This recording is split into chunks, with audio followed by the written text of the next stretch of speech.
2023년 지난 토요일 10월 7일 6시 30분 팔레스타인 가자 지구 강경 정파 그 지도자가 이스라엘을 무참히 침공하게 되므로 한순간에 1,500명의 죽음 그리고 5천여 명의 사상자를 일으키게 되면서 소위 이스라엘 전쟁이 선포됩니다. 그리고 이스라엘은 전 세계에 흩어진 디아스포라 유대인들에게 예비군 소집령을 내립니다. 그러자 30만 거의 40만이 육박되는 예비군들이 유럽과 미국에서 귀국 행렬에 들어와요. 그래서 총 17만 대군과 예비군 병력 30여만 대군이 합쳐서 한 50여만이 이제 지상군으로 전쟁을 치르게 됩니다. 여기에 반해서 작년도 2022년 9월 21일 우리는 같은 러시아 전쟁을 우리가 목도하고 러시아에서 군 동원령을 선포하게 되자 거의 30만 러시아 청년들이 세계 각국으로 출국을 하는 행렬을 볼 수 있었습니다.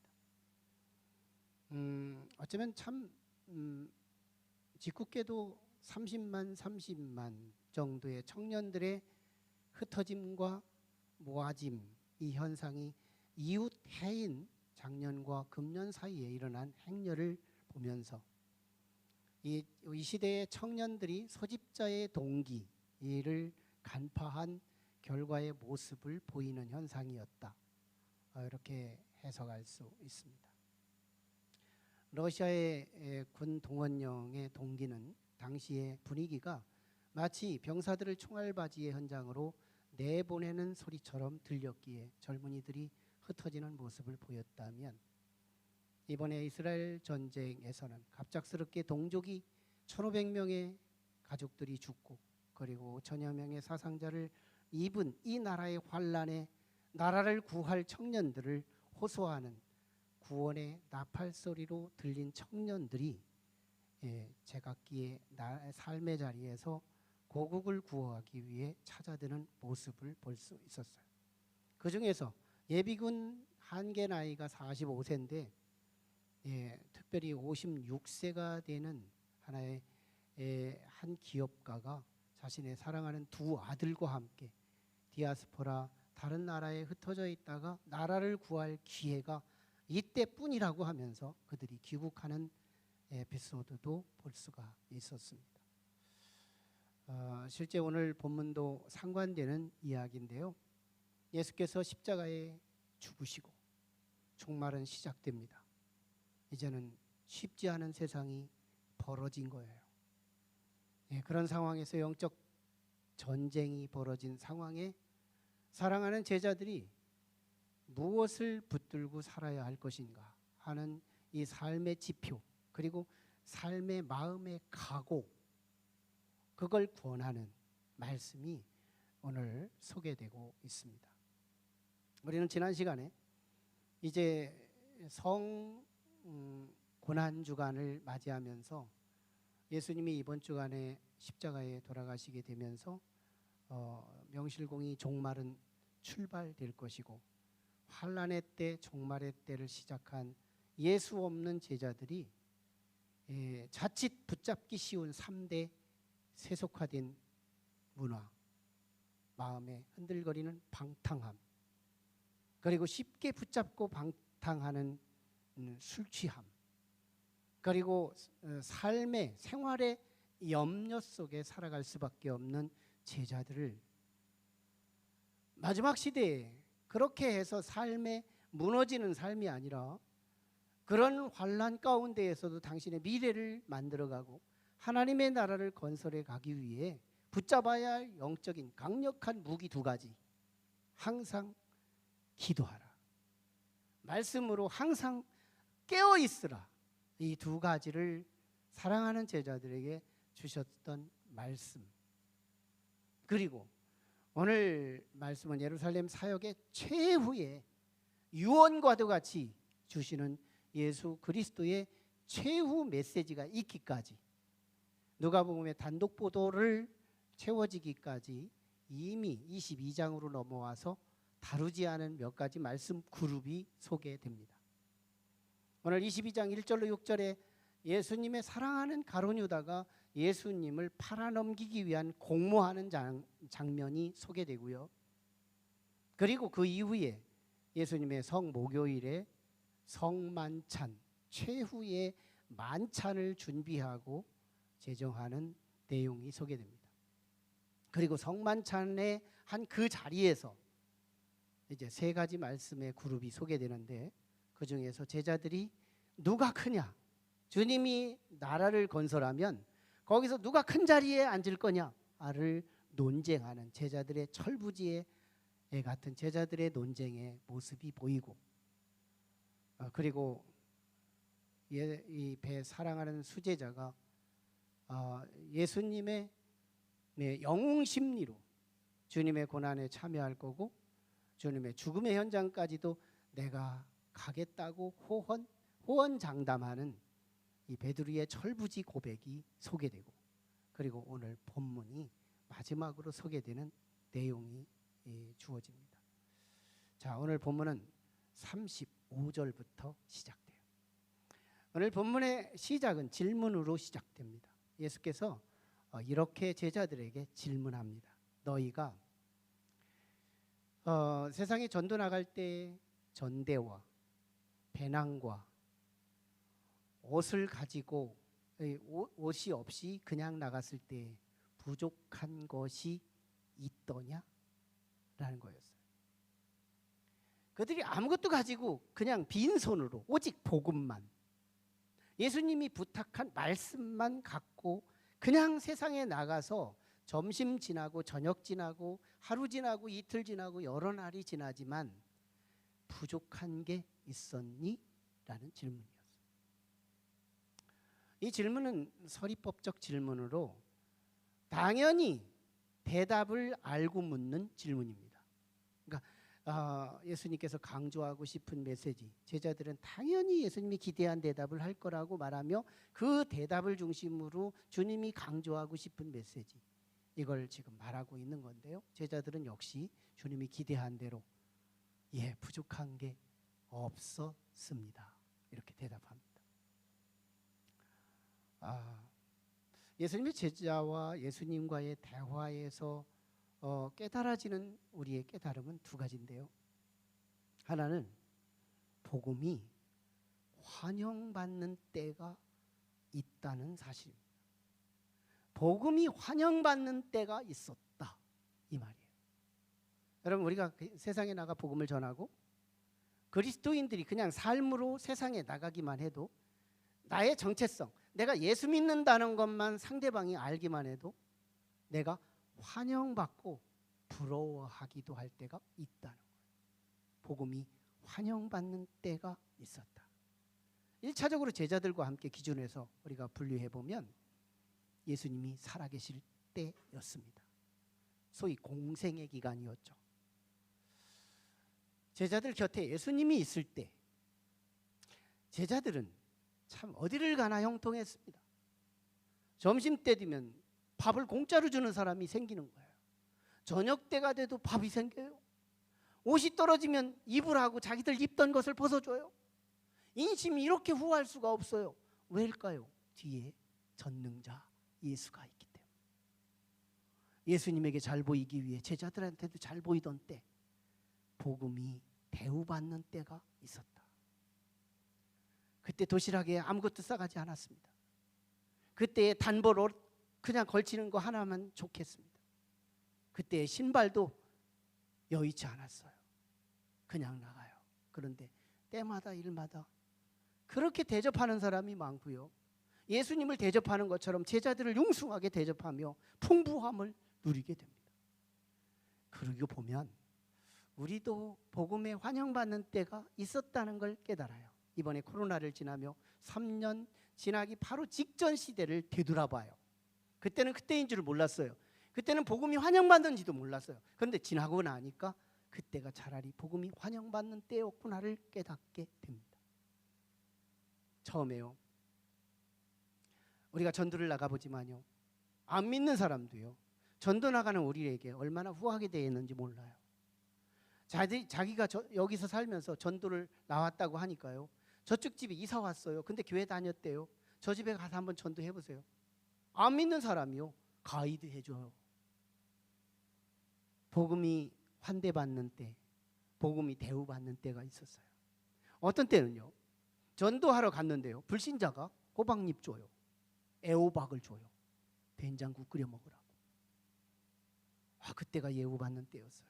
어떤 분은요, 나한테 전도 좀 하라고 전도를 당해가지고 교회 온 사람도 있었어요. 복음이 대우받는 때가 우리도 있었어요.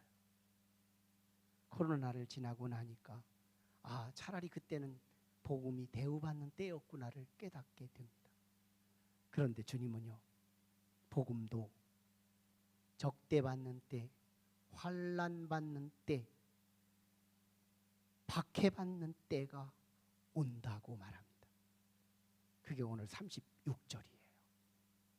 이제는 전대와 배난과 검이 없는 자는 겉옷을 팔아 검을 살지니라 말합니다. 무슨 말일까요? 복음이 박해받는 때가 온다는 거예요. 복음이 핍박받는 때가 온다. 내가 예수 믿는지가 밝혀지기 전에는 그냥 인간적으로 대우를 받지만, 내가 예수 믿는다는 사실이 밝혀지는 순간 사장의 박해, 직장 상사의 박해, 동료들의 골림, 예수 믿는 게 불리해지는 때가 온대. 이거 누가 말한 거예요? 예수님이 말하는 거예요. 이제는 인심이 박해질 거다. 예수 믿는다는 사실 하나만으로 내가 너의 것을 도둑질도 안 했는데, 내가 너의 것을 뺏지도 않았는데 나는 미움받을 때가 온다는 거예요. 내가 예수 믿는 이유 때문에. 예수를 죽인 그들이 그 칼끝과 그 창끝이 나를 향하여 온다는 얘기를 주님이 하신 말씀입니다. 같은 세월을 살아가지만 예수 믿는다는 하나 이유 때문에 우리는 예수님을 향했던 그 칼끝과 그 창끝이 우리를 향한다는 것. 점심때가 돼서 먹을 게 없고 배가 쪼록대도 누가 먹을 거 하나 주지 않을 거고요. 입을 것이 없어서 추워서 벌벌 떨고 있어도 내가 예수 믿기 때문에 이웃이 나를 괄시하고 함부로 대하는 때가 온대요. 그리고 박해시대에는 제 예수 믿어요, 신고만 해도 돈 타는 때가 있었기 때문에 너는 스스로 이제 예수 때문에 예수 믿고 살지 말고 예수만 믿고 너 스스로 그냥 대기하지 말고 너 스스로 보호하고 살아라. 다시 말하면 각오하고 살아라. 미움 받을 걸 각오하고 살아라. 이제는 전쟁터다. 이제는 그리스도인들을 죽일 차례다. 이제는 그리스도인들을 박해할 차례다. 그러니 너희 스스로 방어하며 살아라. 이제는 방어할 비책을 내가 알려줄 테니 내가 하는 말을 귀담아 듣고 그 비책을 품고 살아가라. 이걸 오늘 본문에 말해주고 있습니다.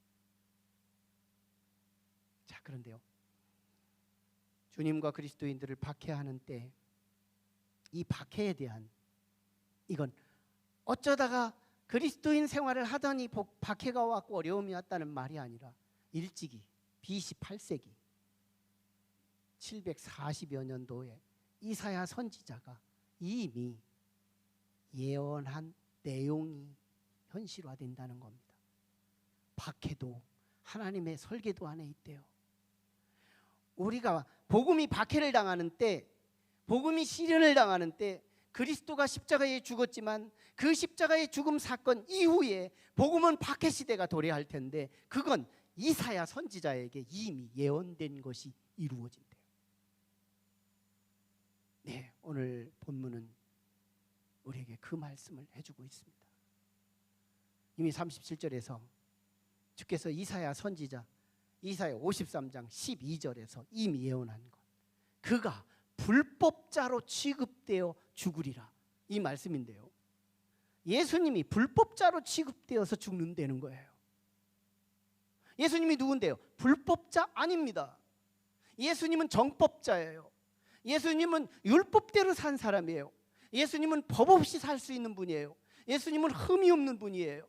예수님은 인간이 아니었어요. 예수님은 가장 거룩하신 분이었어요.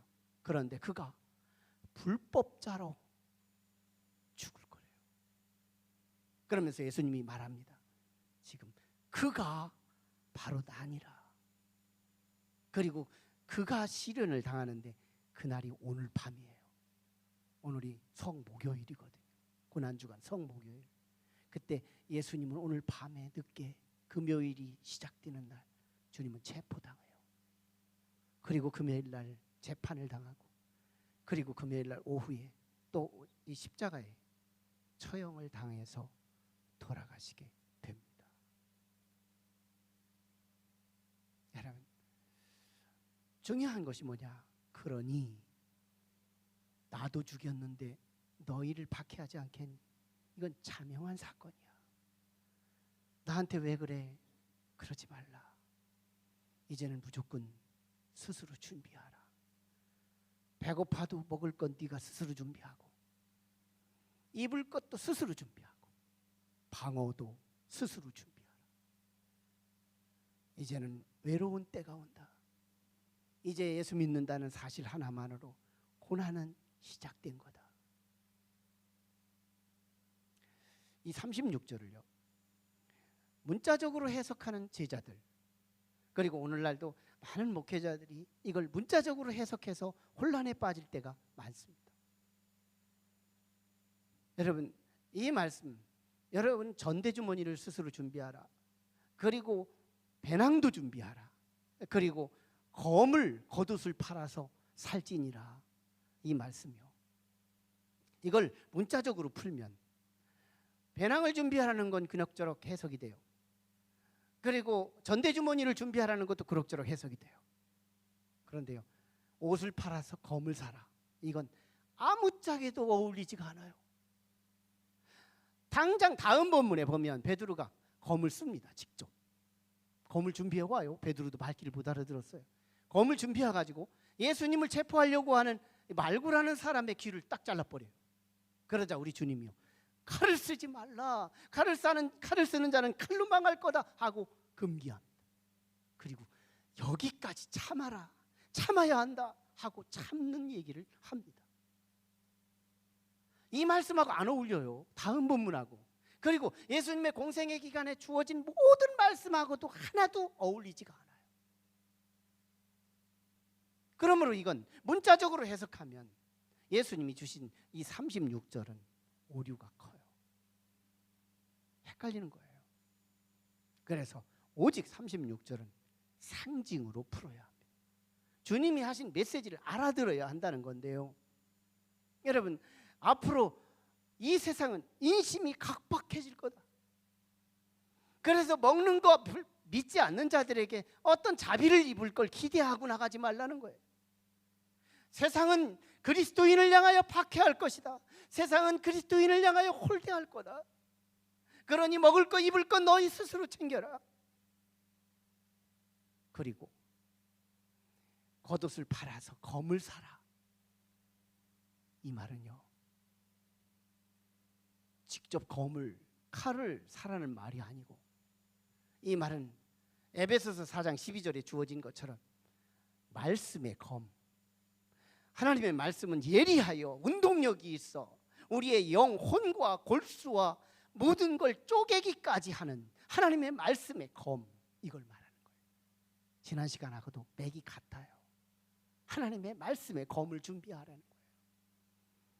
그리고 우리의 에베소서 6장 17절에 주어진 말씀처럼 성령의 검을 준비하라, 이거거든요. 성령의 검, 다시 말하면 성령이에요. 나는 성령을 받아야 한다. 성령, 이 놀라운 영, 이건요 우리에게 무기래요. 성령이 우리에게 임해야 나의 스스로를 지킬 수 있는 능력이 임할 수 있대요. 성령, 술 취하지 말고 성령에 취하라. 성령이 임해야 우리는 그리스도인의 삶을 살아갈 수 있다. 우리는 성령이 이미 충만한 사람과 성령을 사모하는 사람으로 나눌 뿐이에요. 우리는 아직 성령이 임하지 않았어도 괜찮습니다. 하나님, 나는 예수 믿을 때 가장 큰 소원이 하나 있으니 내게는 성령이 있으면 좋겠습니다. 이 소원 하나를 가슴에 품고 살아야 돼요. 그래서 누군가가 기도를 시키거나 누군가가 우리에게 하나님 앞에 소원을 원하거든 성령을 구할 필요가 있어요. 우리는 성령이 필요해요. 성령이 없으면 환경에 따라 우리는 삼킴을 당하고 맙니다. 성령이 없으면 우리는 예수 안 믿고 말 때가 많습니다. 예수부터 포기합니다. 환난이 무서워서, 박해가 무서워서. 그런데 성령이 임해 보세요. 성령이 임하면 놀라운 능력이, 박해가 싱겁지가 않은 거예요.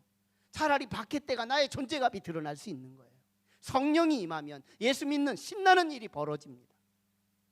여러분, 이 성령을, 검을 받기를 원한다는 거예요. 우리에게 성령의 검이 임하기를 축원합니다. 말씀의 검을 준비하기를 주의 이름으로 축원합니다. 이 말을 못 알아들어요. 38절에서 제자들이 어떻게 반응한지 알아요? 주님, 칼 2개 준비했습니다. 이게 무슨 말이에요? 칭찬받으려고. 우와, 언제 준비했니? 너무 잘 준비했다. 야, 더 준비해라. 이럴 줄 아는 거예요. 그런데 우리 주님이 뭐라고 대답한지 아세요? NIV 영어 성경에서 이렇게 대답합니다. That's enough. That's enough. 이걸 가지고 우리는 헷갈리는 거예요. enough라는 것을 사전에서 찾으면 충분한, 이런 뜻입니다. 그래서 문자적으로 풀면 주님의 말귀를 못 알아듣게 되는 거예요. 못 알아들어요. 그래서 이건 생활용어, 하나의 관용적으로 풀어야 할 말인데요. That's enough. 이게 무슨 말이냐? 대부분 말이 통하지 않을 때 여기서 말을 더 섞으면 더 골치 아파질 것이니 That's enough. 그만하자, 이 말인 거예요. 그만하자. 말귀를 못 알아듣는 제자들에 대한 실망. 언제까지 말귀를 알아들을래? 라는 이 That's enough는 그 제자들을 향한 살짝 책망. That's enough. 이것은 제자들을 향하여 말귀를 못 알아듣지만, 그래서 욱하는 화가 나지만 참아내시는 그리스도의 인내. 자, 이제 막 이것을 말귀를 못 알아들었으니 다음 얘기로 넘어가자. 예수님은 다함이 없이 포기하지 않는 제자들을 향한 끊임없는 열정. 여러분, 오늘 제자들을 향해서 예수 그리스도의 이 모습을 보게 됩니다. 실제 제자들을 봐요. 제자들은 진짜 말을 못 알아듣습니다. 22장, 오늘 우리가 본장 22장을 보는데요, 가룟 유다, 예수님 말귀 못 알아듣고 예수님 팔아넘겨요. 예수님께서 난 4번이나 죽는다고 말씀합니다. 나는 십자가에 순환당해서 죽을 거다. 나는 죽을 거야. 나는 죽기 위해 왔어. 이 얘기를 4번이나 합니다. 그런데 제자들이요, 성만찬을 딱 마치고 우리 주님이 나라를 세우면 누가 높은 자리에 올라갈까? 네가 올라가려나? 내가 올라갔으면 좋겠는데, 이러고 있는 거예요. 말귀 못 알아들어요. 베드로, 영웅 심리로, 다른 제자들은 다 도망가더라도요, 나는 안 도망가요. 환난의 때 거기 참여할 거예요. 죽을지라도 나는 주님 옆에서 같이 죽을 거예요. 왜? 다른 제자들 앞에서 영웅 심리, 그걸 드러내고, 그러다 주님 앞에 책망받습니다. 그리고 다음 장에서 칼 준비해가지고 말구의 귀를 딱 잘라내면서 예수님한테 또 책망받아요. 말귀를 못 알아들어요. 오늘 본문, 너희 겉옷을 팔아 검을 사라. 여기 있습니다. 여기 검 2개 있습니다. 말귀 못 알아들은 거예요. 지금 오늘 본문은 핵심 메시지가 말귀 못 알아듣는 것이 메시지예요. 예수님께서 거룩한 영적인 메시지를 수없이 전하지만 그때도 못 알아듣더니 지금도 못 알아듣고 계속해서 이 말 저 말 화두를 바꿔서 말을 해도요, 제자들 말귀 못 알아듣습니다. 영적인 소경들. 어떤 할머니가요, 어느 때부터 귀가 먹었어요. 그래서 의사한테 가서 상담을 했더니, 신형 우리 보청기가 나왔으니 한번 비싸지만 구하실래요? 주세요. 자녀들이 준 용돈 다 모아서 그 신형 보청기를 샀습니다. 의사가 쭉 껴주니까 보이지도 않아요. 한 달 있다 오십시오. 그리고 이 보청기를 끼고 생활하고 다시 의사에게 와서 말을 합니다. 의사 선생님, 너무 잘 들려요. 가족들도 좋아하지요? 아니요, 가족들한테는 말 안 했어요. 그리고 이 방 저 방 가서 문틈에다 귀를 대고 들었어요. 나 한 달 동안요, 유서 4번 바꿨다요. 말귀 못 알아듣던 사람들은 언제나 사고칩니다. 제자들 말귀 못 알아들어요. 참. 그런데요, 여러분, 이 제자들이요, 나중에 성공합니다. 언제? 사도행전 2장에서 예수님이 계속 말씀했던 것들이 다 먹히는 때가 언제냐? 사도행전 2장이에요. 여러분, 그때 예수님의 제자들은 전대주머니 꽉 채웁니다. 그때 배낭 꽉 채웁니다. 그때 성령의 검 채웁니다. 말씀의 검 구비됩니다.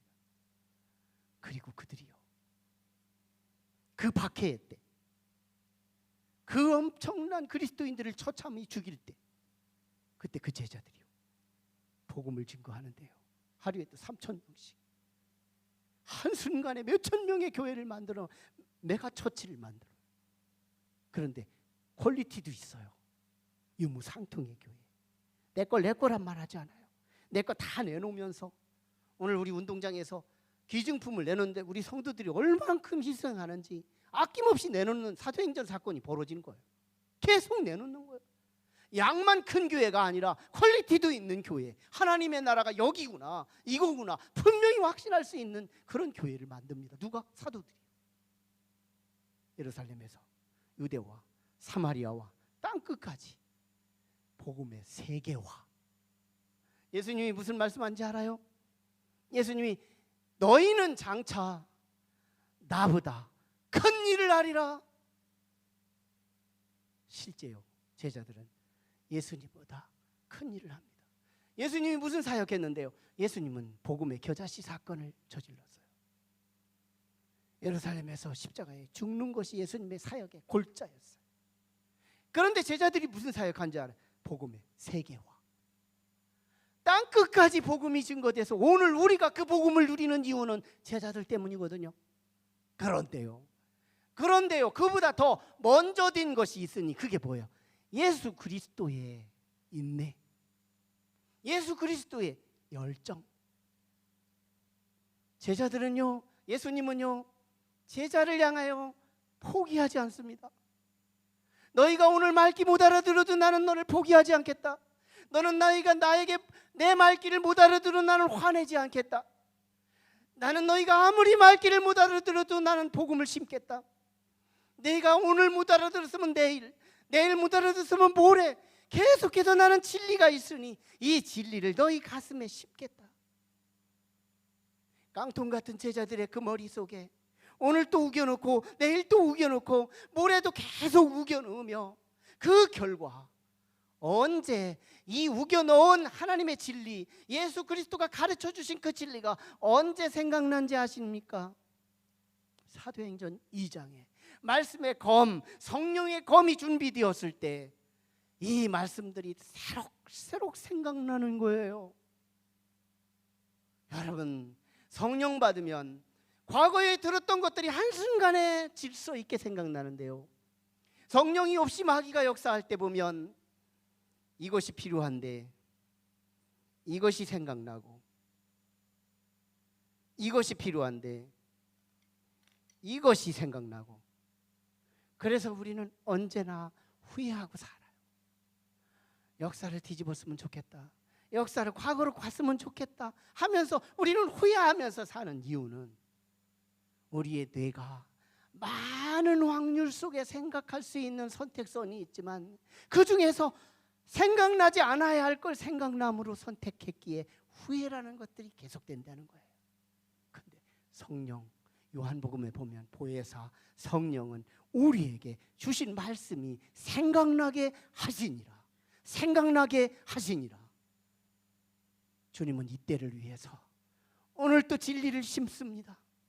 농부가 작년 가을에 농사가 피롱해가지고 내가 1년 봄, 여름, 가을, 겨울 헛수고했다고 후회하고 한겨울을 지났지만 새봄이 돌아오자 또다시 곡식을 다시 땅에다 심는 농부들처럼 예수님은 제자를 향하여 욱하는 화도 날 수 있는 상황이지만 화를 참고, 오늘도 참고 내일도 참고, 그래도 네가 희망이야, 그래도 네가 희망이야, 그리고 그래도 너희가 희망이야, 그래도 이 세상의 희망은 너희야.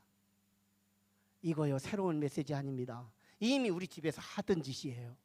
우리 부모들이요, 우리 자녀를 보세요. 이 자녀들이 부모의 말을 아무리 해도 못 알아들어서 우리는 잔소리로 어제도 말하고 오늘도 말하고 내일도 또 말할 것이지만 자녀를 향하여 그래도 네가 우리 가문의 희망이야, 그래도 네가 우리 집안의 희망이야 그러면서 끝까지 잔소리를 포기하지 않고 끝까지 메시지를 전하는 이유는 자녀가 그래도 희망이기 때문에 어느 한순간 하나님이 너를 세우면 우리 가문의 자랑, 우리 가문의 명판, 우리 가문의 간판이 될 것을 나는 확신하기에 너를 포기하지 않는다. 그리고 자녀에게 한없이 공급해주는 우리 부모들처럼 우리 주님은 울타리를 훌쩍 넘어 제자를 향하여 미워할 수 있는 객이 많았고 정말 실망스러운 객이 많았지만 그때마다 참고 또 참고 또 참고 또 참으며 내 속에 있는 진리를 심고 또 심고 또 심고 또 심으시는 예수님의 인내와 열정, 인내와 열정의 작품입니다. 이제 우리는 우리 가정에 적용합니다. 우리 자녀에 대해 낙심하지 마십시오. 우리 가족들에 대해서도 낙심하지 마십시오. 그래도 그가 희망입니다. 그래도 그들이 우리의 미래입니다. 주님의 인내에 가정에 적용하세요. 그리고 주님의 인내에 세상에 적용하세요. 직장의 동료들이 그 때문에 하루 순간 때려치고 싶을지라도 오늘 또 인내해야 합니다. 내게 주어진 그 공동체에서 인내가 나의 미래를 준비합니다. 그리고 끊임없이 거기에 나의 헌신을 투자하고 내 값을 지불하며 거기에 계속해서 심으면 부지불식간에 내가 상상도 하지 못할 미래가 우리 앞에 놓이게 될 것입니다.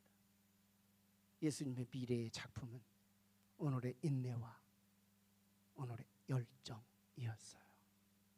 우리 가슴에 이제 품어야 할 게 있습니다. 참아야 합니다. 오늘 당장 때려치고 싶은 것이 있을 거예요. 여러분, 성령이 함께하면 참을 능력이 있을 거예요. 참아야 합니다. 이 참는 것이 우리를 미래를 준비하고 있다는 거예요. 그리고 여러분의 가치가 옳다면 그것이 복음과 성경과 상관되는 거라면 계속 실망 없이 심으십시오. 권면하십시오. 또 가고 또 가고 또 심고 또 심으십시오. 저와 여러분의 미래는 분명히 상상할 수 없는 미래로 준비될 줄로 믿습니다. 기도하시죠.